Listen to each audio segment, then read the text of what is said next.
Hi welcome back to my YouTube channel. ഇനി ഞാൻ വന്നിരിക്കുന്നത് മുട്ടക്കറിയുടെ റെസിപ്പി ആയിട്ടാണ്. നമുക്ക് ചപ്പാത്തിയുടെ ഒക്കെ കൂടെ കഴിക്കാനായിട്ട് വളരെ ടേസ്റ്റോടു കൂടി ഉണ്ടാക്കാൻ പറ്റുന്ന ഒരു കറിയാണിത്.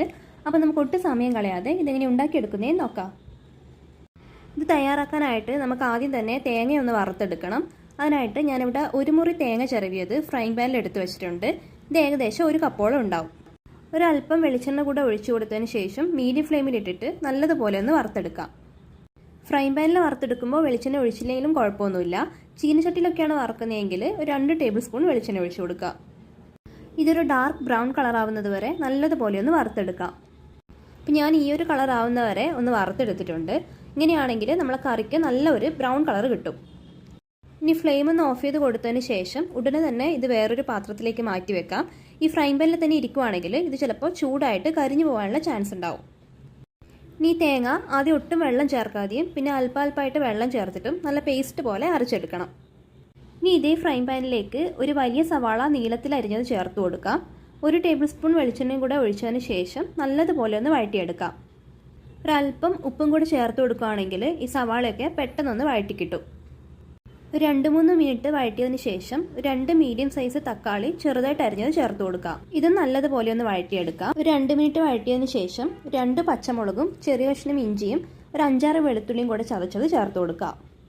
ഇതും ഒരു 2-3 മിനിറ്റ് നേരം നല്ലതുപോലെ ഒന്ന് വഴറ്റിയെടുക്കാം. അതിനുശേഷം ഫ്ലെയിമിൽ ഓയാക്കി കൊടുത്ത് ഒരു 1/4 ടീസ്പൂൺ മഞ്ഞൾപ്പൊടി ചേർത്ത് കൊടുക്കാം. 2 ടീസ്പൂൺ മുളക് പൊടി ചേർത്ത് കൊടുക്കാം. 1 ടീസ്പൂൺ മല്ലിപ്പൊടി കൂടെ ചേർത്ത് കൊടുക്കാം. ഇതിൻ്റെയൊക്കെ പച്ചമണം മാറുന്നത് വരെ നല്ലതുപോലെ ഒന്ന് വഴറ്റിയെടുക്കാം. അപ്പോൾ ഫ്ലെയിം ലോയിൽ തന്നെ വെക്കാൻ വേണ്ടി ശ്രദ്ധിക്കുക, അല്ലെങ്കിൽ ഈ പൊടികളൊക്കെ കരിഞ്ഞു പോകും. അപ്പോൾ ഈ പൊടികളുടെയൊക്കെ ആ പച്ചക്കുത്തലൊന്ന് മാറുന്നത് വരെ 2 മിനിറ്റ് നേരം കൂടെ ഒന്ന് വഴറ്റിയെടുത്തിട്ടുണ്ട്. ഇനി ഇതിലേക്ക് നമ്മൾ അരച്ച് വെച്ചിരിക്കുന്ന തേങ്ങ ചേർത്ത് കൊടുക്കാം. ഇനി ഇതിൻ്റെ കൂടെ തന്നെ അല്പം വെള്ളം കൂടെ ചേർത്ത് കൊടുക്കാം. അപ്പോൾ നമുക്ക് എത്രത്തോളമാണോ ഗ്രേവി വേണ്ടത് അത്രത്തോളം വെള്ളം ചേർത്ത് കൊടുക്കാം. ഞാനിപ്പോൾ ഒരു തിക്ക് ഗ്രേവി ആയിട്ടാണ് ഉണ്ടാക്കാൻ പോകുന്നത്. അതുകൊണ്ട് അല്പം വെള്ളം മാത്രമേ ചേർത്ത് കൊടുക്കുന്നുള്ളൂ. അല്പസമയം തിളച്ചതിന് ശേഷം ഉപ്പും എരിവൊക്കെ നോക്കിയിട്ട് എരിവ് ആവശ്യമാണെങ്കിൽ മുളക് പൊടി ചേർത്ത് കൊടുക്കാം. അതുപോലെ ഉപ്പ് ആവശ്യമാണെങ്കിൽ ഉപ്പും കൂടെ ചേർത്ത് കൊടുക്കാം. എന്നിട്ട് ഒന്ന് മൂടി വെച്ച് ഒരു 2 മിനിറ്റ് നേരം വേവിക്കാം. അപ്പോൾ നമ്മുടെ കറി നല്ലതുപോലെ തിളച്ചിട്ടുണ്ട്. തേങ്ങയുടെയും പൊടികളുടെയൊക്കെ പച്ചകുത്തൽ മാറിയിട്ടുണ്ട്. ഇനി ഇതിലേക്ക് ഞാൻ ഒരു 1/2 ടീസ്പൂൺ ഗരം മസാല പൊടി കൂടെ ചേർത്ത് കൊടുക്കുന്നുണ്ട്. ഇത് ഓപ്ഷനിലാണ്, ചേർത്തില്ലെങ്കിലും കുഴപ്പമൊന്നുമില്ല. ഇനി എല്ലാം കൂടെ നല്ലതുപോലെ ഒന്ന് മിക്സ് ചെയ്ത് ഒരല്പസമയം തുറന്നു വെച്ചിട്ട് വേവിക്കാം. ഒരല്പം കറിവേപ്പില കൂടെ ഇതിലേക്ക് ചേർത്ത് കൊടുക്കാം. അപ്പോൾ നമ്മുടെ കറി ഇവിടെ റെഡി ആയിട്ടുണ്ട്. ഉപ്പും എരിവും എല്ലാം നല്ല പാകത്തിനായിട്ടുണ്ട്.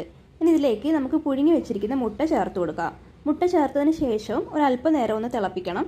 എന്നിട്ട് ഫ്ലെയിം ഒന്ന് ഓഫ് ചെയ്ത് കൊടുക്കാം.